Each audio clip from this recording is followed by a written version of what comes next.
Hello दोस्तों, ये कहानी हमारे गांव की काली चुड़ैल के बारे में है। गांव के लोगों का कहना है कि वो जंगल के किनारे पर बने बरगद के पेड़ पर रहती है और वहां से गांव के बच्चों को देखती रहती है और जो बच्चा उसे पसंद आता है उस बच्चे को अपना शिकार बनाती है। पर वह चुड़ैल इस गांव में नहीं आ सकती क्योंकि हमारे गांव में हनुमान जी का मंदिर है और उसे गांव के बाहर उस बरगद के पेड़ पर बांध कर रखा गया है। इसलिए वो चुड़ैल किसी बच्चे का उसके पेड़ तक आने का इंतजार करती है और फिर उसे अपने वश में करके मारकर खा जाती है। ऐसे गांव के सभी लोग बोलते हैं, इसलिए इस गांव का कोई भी बच्चा जंगल के किनारे पर खड़े उस बड़े से बरगद के पेड़ के पास नहीं जाता है। यह सब बातें सोनू शहर से आए अपने मौसी के लड़के पिंटू से कह रहा था। पिंटू शहर का था और उसे इन सभी बातों पर विश्वास नहीं था और वैसे भी ये बच्चे 10 से 12 साल की उम्र के ही थे। पिंटू उनसे बोला, हाँ, ये सब झूठ है दोस्तों, गाँव के सभी लोग झूठ बोलते हैं। तो सोनू उससे बोला, नहीं यह सब सच है और हम रात में तुम्हें उस चुड़ैल की आवाज़ सुना सकते हैं। तो पिंटू बोला, चलो ठीक है, आज शाम हम सभी इस जगह पर मिलेंगे और फिर सब मिलकर उस चुड़ैल की आवाज़ सुनेंगे।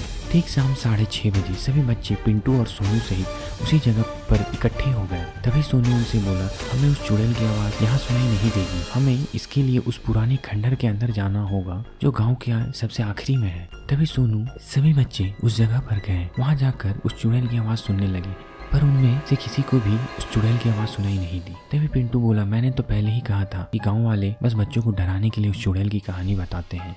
सभी बच्चे बोले, नहीं ऐसा नहीं है, रोज वह चुड़ैल रात में हंसती है और सभी से बोलती है मेरे पास आओ, मैं भूखी हूँ। ऐसा कर सभी बच्चे वहाँ उस जगह से जाने लगे और पिंटू भी उनके साथ साथ उनका मजाक उड़ाते हुए पीछे से जाने लगा। सभी बच्चे आगे थे और पिंटू उनके पीछे पीछे चल रहा था। थोड़ी ही दूरी गया होगा कि तभी उसे किसी की हंसने की आवाज़ आई और किसी ने कहा, हा हा हा हा, मेरे पास आओ पिंटू, मैं भूखी हूँ। पिंटू यह सुनकर डर गया और कांपने लगा। उसके मुंह से आवाज़ नहीं निकल रही थी पर किसी तरह उसने अपने भाई सोनू को आवाज़ लगाई। तो सोनू और बाकी के बच्चे उसके पास दौड़कर आए और बोले, अरे तुम्हें क्या हो गया, तुम कांप क्यों रहे हो? वो बोला कि मैंने अभी किसी को मेरा नाम लेते हुए सुना है, क्या तुम सभी ने भी सुना था? सब बच्चे बोले, नहीं हमने तो कुछ ऐसा नहीं सुना है। सभी बच्चे बोले कि हमने तो तुम्हें पहले ही कहा था कि वो चुड़ैल की कहानी सच्ची है। सबने उसे उठाया और उससे कहा कि चल अब यहाँ से चलते हैं, कभी वे चुड़ैल हमें ना देख ले।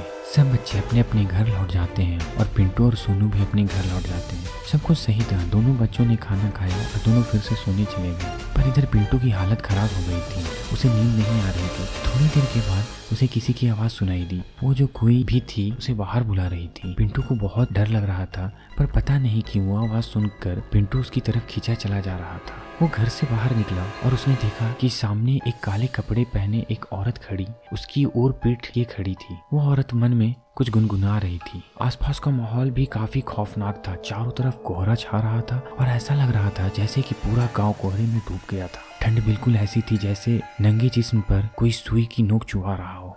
आसपास के माहौल में ऐसी आवाजें आ रही थी कि जैसे कई सारे डरावने जानवर आसपास हो पर कोई दिखाई नहीं दे रहा था। इतनी भीषण और खून को जमा देने वाले वातावरण में अच्छे सुरमाओं की हालत खराब हो जाए तो ये तो फिर भी एक छोटा बच्चा था। वो काले कपड़े वाली औरत धीरे धीरे जाने लगी और उसके पीछे पीछे पिंटू भी जा रहा था। वो अपने वश में नहीं था और उस चुड़ैल के साथ साथ बस गाँव से होकर उस चुड़ैल के बरगद वाले पेड़ तक जाया जा रहा था। थोड़ी देर के बाद वो जब उस बरगद के पेड़ के पास खड़ा था उसे होश आया और उसने देखा कि वो अपने घर में ना होकर एक बड़े से बरगद के पेड़ के पास खड़ा था। वो डर गया और चिल्लाने लगा, मैं यहाँ कैसे आ गया? मम्मी पापा आप कहाँ हो? मुझे यहाँ डर लग रहा है। हा हा हा हा हा। कोई फायदा नहीं, आसपास किसी के जोर से चिल्लाने और हंसने की आवाजें आने लगी। पिंटू की हालत काफी खराब हो चुकी थी, उसकी आंखों से आंसू बह रहे थे। वो डर के मारे इधर उधर देख रहा था। तभी उसने देखा कि उस बरगद के पेड़ पर एक काले रंग की साल ओढ़े एक बूढ़ी औरत खड़ी थी। वो औरत दिखने में काफी भयानक और उसके हाथ में कुल्हाड़ी भी थी जिसे वो अपने एक हाथ में लेकर उसकी ओर देख रही थी और हंस रही थी। वो बोली, आज मैं पेट भर कर खाऊंगी, गाँव में बहुत दिनों से कोई मेरा शिकार नहीं बना है। और हंसकर वो एक झटके में उसके सामने आकर खड़ी हो गई। पिंटू ने उसकी भयानक शक्ल देखी और वो वहाँ से भागने लगा। तभी चुड़ैल ने उसे पकड़ लिया और उसके चेहरे पर अपने बड़े बड़े नाखून फेरने लगी जिससे पिंटू के गाल पर एक नाखून से हल्का सा कटने का निशान लग गया। फिर धीरे धीरे वो औरत अपनी कुल्हाड़ी को उसकी ओर बढ़ाने लगी और कुल्हाड़ी का एक जोर का वार उस पर दे मारा। तभी पिंटू की आंखें खुली, वो सपना देख रहा। थोड़ी देर तक उसे यकीन ही नहीं हुआ कि उसके साथ यह सब क्या हो रहा था, पर उसने सपना समझकर सब भुला दिया। वो फ्रेश होने के लिए गया और तभी चेहरा धोते वक्त उसे शीशे में अपने गाल पर एक नाखून से काट के निशान दिखा। वो समझ गया कि उसने सपने में कोई हकीकत जरूर थी। फिर उसी दिन वो और उसकी माँ अपने घर लौट गए थे, पर पिंटू के साथ जो कुछ हुआ वो सब सपना था या सच, ये पिंटू हमेशा याद रखने वाला था। वो बरगद का पेड़ आज भी वही है और वहाँ चुड़ैल आज भी अपने शिकार का इंतजार कर रही है। तो दोस्तों, आज की कहानी आपको कैसी लगी हमें कमेंट सेक्शन में जरूर बताएं। मिलते हैं आने वाले वीडियो में, तब तक के लिए जय हिंद, वंदे मातरम।